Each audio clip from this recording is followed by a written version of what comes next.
তারুণ্যের উন্মাদনা ভালো, কিন্তু অতিরিক্ত উন্মাদনা খারাপ।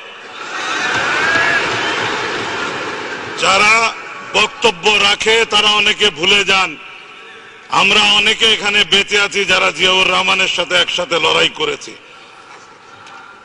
মাননীয় স্পিকার, এই সংসদে পয়েন্টটা যাতে কারেক্টলি থাকে সেজন্য বলছি, ব্যক্তি হিসাবে আমি প্রথম ব্যক্তি মেজর জিয়াউর রহমানকে 1971-এর 26শে মার্চ বোয়ালখালীর পার্টিতে রিসিভ করেছি এবং সারা দিন আমি জিয়াউর রহমান সাহেবের সাথে ছিলাম। প্রমাণ চান, এই সংসদের কাছে বলছি, you have to call colonel Oli, you have to call lieutenant general Mir Shawkat Ali, যারা আমরা একসাথে ছিলাম। আমি বরঞ্চ সংসদে প্রস্তাব দিচ্ছি, এই বাদানুবাদের দরকার নাই। যারা ওই মুহূর্তে ওই এলাকায় জীবিত ছিল, lieutenant general Mir Shawkat Ali, colonel Oli, Awami League নেতৃবৃন্দ, আমরাও যারা ছিলাম, সবাই একসাথে একত্রিত হতে পারি। তখনই কিন্তু আলোচনা হবে ড্রামের উপরে দাঁড়িয়ে স্বাধীনতা হয়েছে না ড্রামের নিচে দাঁড়িয়ে স্বাধীনতা হয়েছে।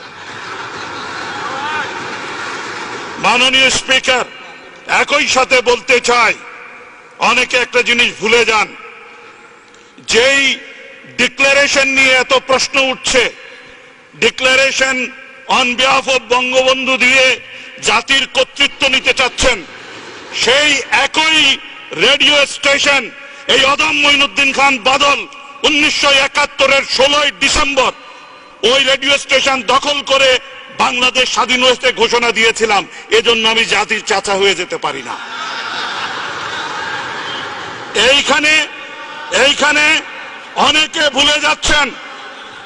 ভুলে যাচ্ছেন mister speaker, Chittagong radio station 10 কিলোওয়াটের রেডিও স্টেশন। চট্টগ্রাম রেডিও স্টেশনের ভাষণ ফেনীও ভালো মতো শুনে না। ইতিহাসটা ঠিক মতো পড়তে হবে। একই সময় সমগ্র বাংলাদেশ বিস্ফোরিত হয়েছিল, সমস্ত উত্তরবঙ্গ বিস্ফোরিত হয়েছিল। বরিশালে মেজর জলিল গর্জে উঠেছিলেন খালেদ মোশাররফ, গর্জে উঠেছিলেন শফিউল্লাহ, গর্জে উঠেছিলেন অন্যান্য প্রান্তের মানুষ। তারা কোন ভাষণটা শুনেছেন? উনাদের বুঝতে হবে, সমগ্র বাংলাদেশ একসাথে ফেটে পড়ার পেছনে যেই ব্যক্তির মোহনবাসী সমস্ত বাঙালিকে একত্রিত করেছে, তার নাম উচ্চারণ ব্যতি রেখে ক্রমাগত অশ্রদ্ধা এই জাতির অধঃপতন ডেকে এনেছে। সেই কারণে বলতে চাই, আমি অন পয়েন্ট অফ অর্ডারে এই ইস্যু আনতে চাই না। ইফ দেয়ার ইজ টাইম, আমরাও সব কথা বলবো। বাড়াবাড়ি সহ্য বহুদিন করেছি। আপনাকে একটি কথা বলতে চাই, এই বিমানবন্দরের নাম কি? শাহ আমানত বিমানবন্দর ছিল। 26 তারিখ ঘোষণা করেছে হান্নান সাহেব, তার নামটা ছিল। সেই নামটা যেদিন মুছে ফেলেছে, সেদিন কারো কি বিবেচনা ছিল না যে আপনি একজন মুক্তিযোদ্ধার নাম মুছে ফেলছেন, একজন দরবেশের নাম নিয়ে আসছেন যাতে বিতর্ক করা না যায়? সেই কারণে বলছি, থুতু এমন ভাবে নিক্ষেপ করবেন না যেই থুতু গায়ে এসে পড়ে। Let us cool down our head. আমি সংসদে প্রস্তাব করছি, 26শে মার্চের এই বিষয়টি নিয়ে খোলামেলা আলোচনা হোক। কারণ 26শে মার্চের প্রাণীগুলো এখনো জীবিত, নায়করা এখনো জীবিত। মারা গেলে তো দেখা যায় এখানে অন্যরকম কথা চলে আসবে।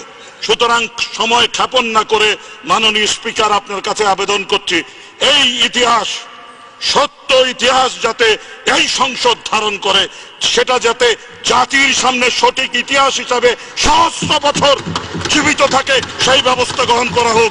আপনাকে ধন্যবাদ। মাননীয় সদস্য।